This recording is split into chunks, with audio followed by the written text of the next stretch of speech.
You know, some stories, they're so dramatic, so heroic, you'd swear they were made up for a movie.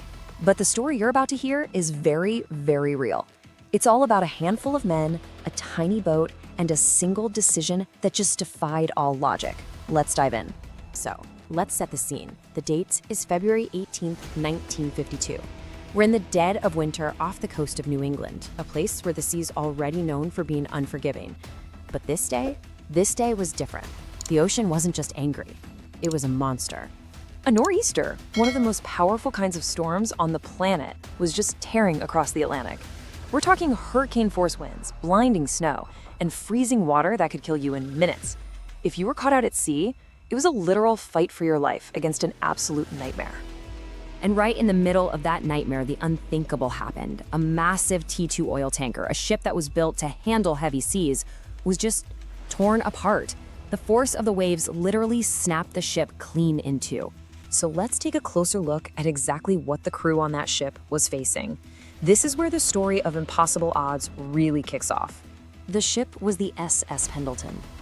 Now, I want you to just imagine this for a second. You're on a ship that's over 500 feet long, and all of a sudden you hear this horrifying shriek of tearing metal. The front half of your ship, with the captain and 7 other guys, it just vanishes into the storm. You and 32 others are left on the stern, which is now just a powerless piece of floating wreckage getting tossed around and slowly sinking. Help? That seems completely impossible. Meanwhile, back on shore, a distress call makes its way to the Coast Guard station in Chatham, Massachusetts. But sending help wasn't a simple yes or no. In fact, what they decided to do next was nothing short of a suicide mission. 60 feet. Just take a second and picture that. That's like a 6-story building, but it's not a building. It's a moving wall of dark, freezing water coming at you again and again. That is what the rescuers were being ordered to go out into. And what's really crazy here is the sheer mismatch. I mean, look at this. On one side, you've got the storm, just absolute overwhelming power. On the other side, the boat they're supposed to use for the rescue, a 36-foot wooden lifeboat. It was tiny, fragile, and completely outmatched. Sending it out there wasn't a calculated risk, it was a desperate, desperate gamble. And the man given this impossible order was Boatswain's Mate First Class Bernard "Bernie" Weber. He wasn't some grizzled old sea captain looking for one last moment of glory. He was a young man, just doing his job, who was told to pick a crew and head out into a storm that everybody knew would probably kill them. So there it was, just 4 men, Weber and his 3 volunteers, against the full, untamed fury of the Atlantic Ocean. The second they crossed the sandbar out into the open ocean, bam! A wave crashes over them, shatters their windshield, and completely destroys their compass. So now they're blind, in a blizzard, in the middle of what feels like a mountain range made of water. They have no idea where the Pendleton is, or even which way they're going.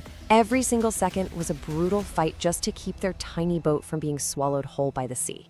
Against all odds, through what you can only describe as sheer luck and incredible skill, a dark shape just looms out of the snow and waves.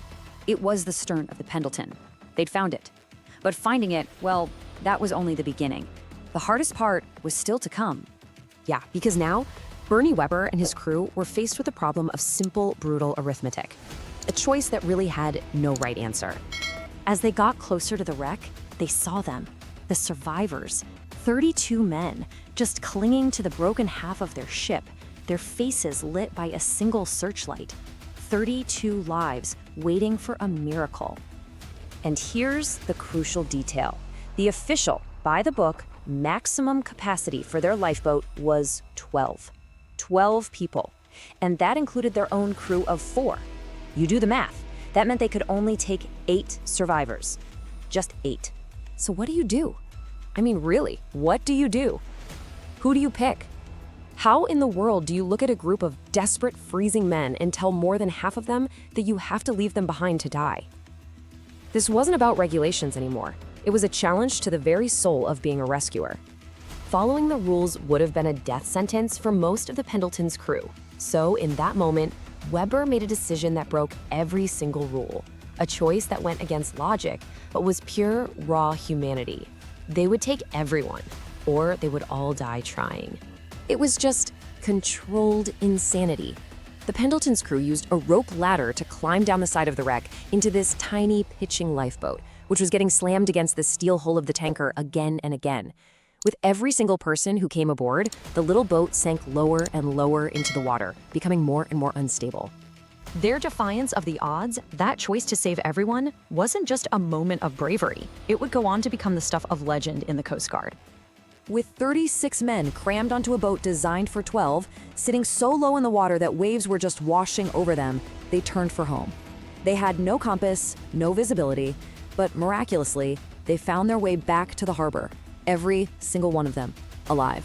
And look, this isn't just me telling you a good story. It is officially recognized for exactly what it is. The rescue of the SS Pendleton crew is the benchmark. It is the gold standard for bravery and seamanship in the Coast Guard. It's the story they tell recruits to show it's possible when people simply refuse to give up. And that really gets to the heart of it all, doesn't it? Bernie Weber and his crew were terrified. Of course they were. They knew their chances were slim to none.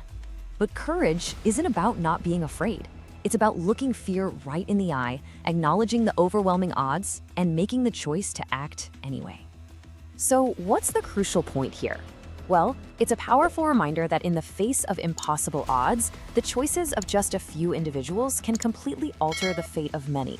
And it forces us to ask ourselves, when the rulebook is useless and everything is on the line, what kind of choice would you make?